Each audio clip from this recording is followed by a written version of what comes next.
አትሌት ገለቴ ቡርቃ የኢትዮጵያ ሕዝብና መንግስት ይፍረደኝ ንብረቴም በሙሉ ዘርፎኛል በሚል በሚዲያ የከሰሰችው የቀድሞ ባለቤቷ አቶ ታደለ ገብረመድህን አዲስ አበባ ውስጥ ከነ መኪናውና ከነ ያዘው ሽጉጥ ጋር በዚህ መልኩ በቁጥጥር ስር ውሏል። በቁጥጥር ስር ከመዋሉ በፊት ቅሬታ በቀረበብኝ በሰይፉ ሾው ላይ ቀርቤ እኔም ምላሼን እሰጣለሁ በቅርብ ጠብቁኝ ብሎ ነበረ። የኢትዮጵያ አትሌቲክስ ፌዴሬሽን በገለቴ ቡርቃ ጉዳይ ምክንያት ዛሬ ጋዜጠኞችን ሰብስቦ መግለጫ ሰጥቶ ነበረ። በመግለጫው ላይም ከገለቴ ቡርቃ ጎን እንቆማለን፣ ገለቴ ብቻ ሳትሆን ብዙ አትሌቶችም ከሴትም ከወንድም ለፍተው ያመጡትን ንብረት በደማቸው ታሪክ ጽፈው በተለያዩ ሀገራት ኢትዮጵያን ወክለው ባንዲራቸውን አውለብልበው ያገኙትን ገንዘብ እንዲሁ በትዳር አጋሮቻቸው ተዘርፈዋል። ገለቴ ቡርቃ ደፍራ ወደ ሚዲያ ስለመጣች እንጂ የእሷን መሳይ ታሪክ ያስተናገዱ ብዙዎች አሉ ሲል ነው የአትሌቲክስ ፌዴሬሽን የገለጸው። የአትሌቲክስ ፌዴሬሽን ምክትል ፕሬዝዳንት የሆነችው ተወዳጇ አትሌት መሰረት ደፋርም አትሌት ገለቴ ቡርቃ ከመጀመሪያው አንስቶ የገጠማት ችግር ተነግሮ የሚያልቅ አይደለም፣ ለሀገሯ ይህን ያክል ዋጋ የከፈለችው አትሌት ከ2010 ዓመተ ምህረት ጀምሮ የገጠማትን ችግር ለመፍታት በፍርድ ቤት ስለመንከራተቷ በቅርበት አውቃለሁ ብላለች። ሕግ ለዚች ሀገር ባለውለታ ትክክለኛውን ፍርድ እንዲሰጣትና መንግስትም ለጉዳዩ ትኩረት እንዲሰጠው እጠይቃለሁ ብላለች። ገለቴ ቡርቃ ካጣችው ገንዘብ በላይ የሚያስቆጨኝ ነገር አለ። ይኸውም ገለቴ ቡርቃ ከኛ በ2 ወይም በ3 ዓመት ብታንስ ነው። ነገር ግን እኔ 3 ልጆችን ወልጃለሁ፣ እሷ ግን ልጅ አልወለደችም። እናም የቀድሞ ባለቤቷ ገንዘቧን ብቻ ሳይሆን እድሜዋን ሴትነቷን ጨምሮ ነው የበላው። እናም ለዚህም ተመጣጣኝ የሆነ ፍትህን እንጠይቃለን ስትል ተሰምታለች። የ39 ዓመቷ አትሌት ገለቴ ቡርቃ ተወልዳ ያደገችው በኦሮሚያ ክልል አርሲ ኮፈሌ ነው። አባቷን በልጅነቷ በሞት በማጣቷም እናቷ በድህነት በየቤተ እምነቱ እየዞረች ፍርፋሪ ለቅማ አብልታ ነው ያሳደገቻት። ትምህርት ቤት እያለች ከወንዶች ጋር ኳስ ተጫዋች ነበረች። እናም ኳስ ስትጫወት የሩጫ ችሎታዋን የተረዳው አሰልጣኛቸው ወደ ሩጫ እንድትገባ አደረጋት። በ1994 ዓመተ ምህረትም ከትምህርት ቤት በቀጥታ ወደ ድሬዳዋ ሄዳ አንደኛ ወጥታ ተመለሰች። በ1995 ዓመተ ምህረት ደግሞ ማለትም በፈረንጆቹ 2003 ላይ ኢትዮጵያን ወክላ ስዊዘርላንድ በተካሄደው የወጣቶች የዓለም ሀገር አቋራጭ ሻምፒዮና ላይ የነሐስ ሜዳሊያ ይዛ መጣች። ከዚህ ድሏ በኋላ ሀገሯን በተለያዩ የሩጫ መድረኮች ላይ የወከለችውና ስኬታማ የሆነችው ገለቴ ቡርቃ የትዳር ሕይወቷ ግን በፈተና የተሞላ ነበረ። ከገጠር ነው የመጣሁት፣ ብዙ ነገር አላውቅም። የቀድሞ ባለቤቴ የላዳ ሾፌር ነበር የምትለው ጀግናው አትሌት ገለቴ ቡርቃ እንዳለችው የቀድሞ ባለቤቷና ንብረቷን ሁሉ ወስዶ ባዶ እጇን ያስቀራት ሰው አቶ ታደለ ገብረመድህን ይባላል። የተዋወቁት እሱ የላዳ ሾፌር ሆኖ እሷ ደግሞ ተሳፋሪው ሆና ነው። ብዙ ጊዜ ወደምትፈልገው ቦታ አድርሶ ይመልሳት ነበረ። እሷም የሚገባውን ክፍያ ትከፍለው ነበር። እንዲህ እያሉ መግባባታቸው ጠንክሮ በ1999 ዓመተ ምህረት ፍቅረኛ ሁኚኝ ብሎ ጥያቄ ሲያቀርብላት ገለቴም ቅርርባቸው ጥሩ ስለነበር በጥያቄው ተስማምታ ፍቅር ይጀምራሉ።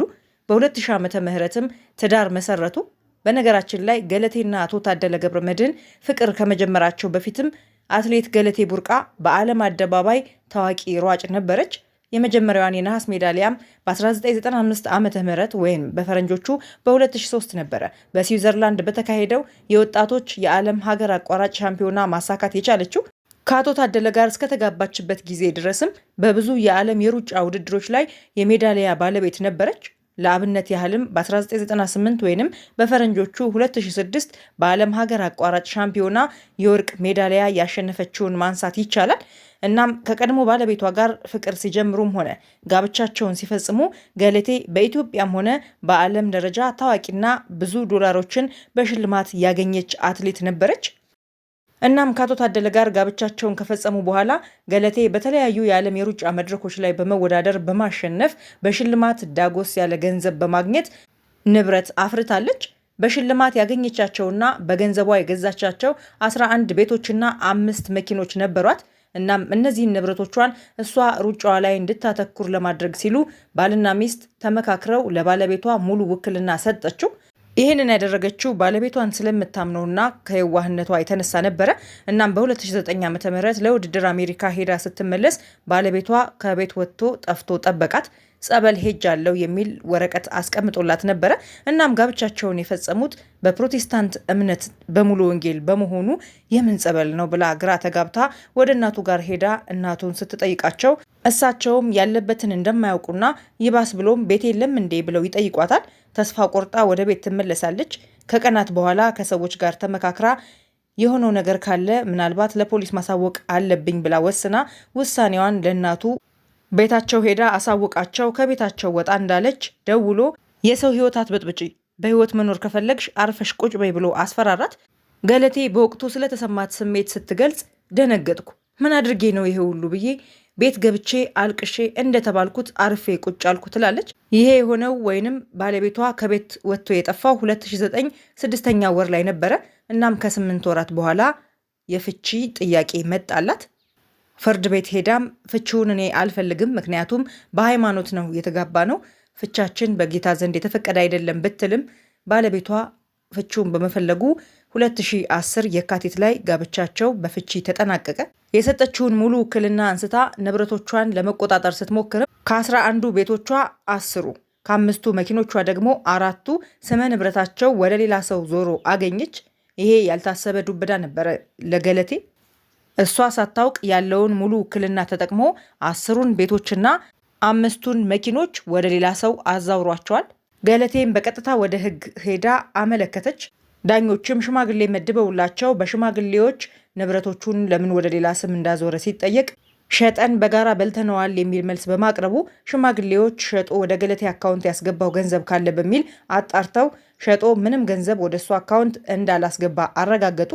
ነገር ግን ባለቤቷ ንብረቶቹን ሸጠን በጋራ ነው የበላናቸው በሚል አቋሙ ይጸናል። ፍርድ ቤትም በዚህ ጉዳይ ምንም አላደረገልኝም ትላለች ገለቴ።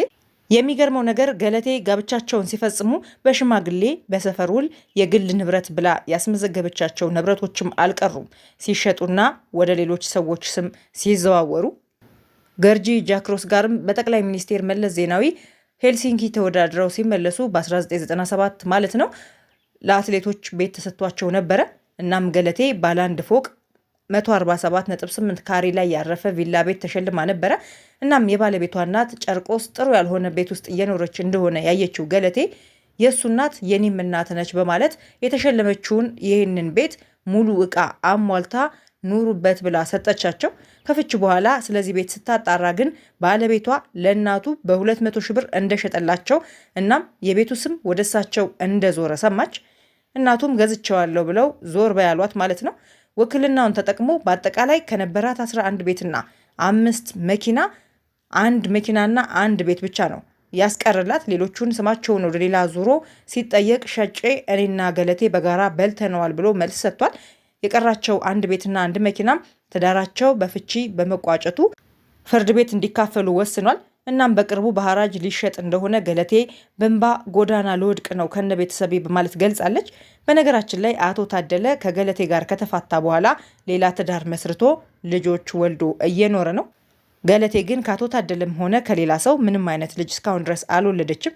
አሁንም ወደ ሚዲያ የወጣሁት የቀረችኝን 1 ቤትና 1 መኪና ሊወስድብኝ ስለሆነና የግድያ ሙከራ እየተደረገብኝ ስለሆነ ፍትህ ለማግኘትና ጠቅላይ ሚኒስቴር አብይ አህመድ አይተው መፍትሄ እንዲሰጡኝ ነው። ቤቴ በሐራጅ ሊሸጥ ነው።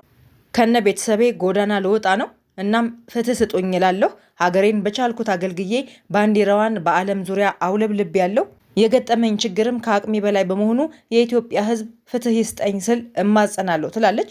መልካም እድል እመኝላታለሁ።